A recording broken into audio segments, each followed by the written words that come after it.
நடிகர் சங்க தேர்தலில் நடந்த தள்ளுமுள்ளுவில் நடிகர் விஷால் தாக்கப்பட்டது தொடர்பாக நடிகர் ராதாரவி பேசி வருகிறார். அதன் நேரடி காட்சிகளை பார்க்கலாம். அதெல்லாம் நீ கேட்க கூடாது. நான் சொல்றதான் நடந்தது. நல்லா அழகா அமைதியாக சென்று கொண்டிருந்தது.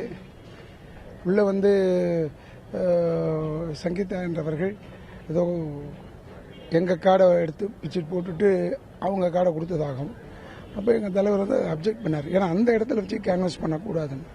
அதை எடுத்தோடனே ஆங்கிலத்தில் ஏதோ ஒன்று பேச, அப்புறம் இவருக்கும் கோவம் வந்து பேச எல்லாம் வெளியே வந்துட்டாங்க. வெளியே வரும்போது இந்த சண்டையை அது பெருசு பண்ணிடுச்சு. இன்னும் எல்லாரும் அங்கே பாய எங்கள் ஆளுங்களும் இருக்காங்க, அவங்க ஆளுங்களும் இருக்காங்க. பட் அவர் விஷால் வந்து திடீர்னு மயக்கம் போட்டு, ஏன்னா காலையில் சாப்பிடல போல இருக்கு, அதனால மயக்கம் போட்டு விழுந்துட்டாருன்னு சொன்னாங்க. அப்புறம் இப்போ சொன்னாங்க அவர் கேரவனில் போய் பாருங்க குடிச்சிருக்காரு சொல்ல சொல்கிறேன். இதெல்லாம் ஹேப்பனிங்ஸு.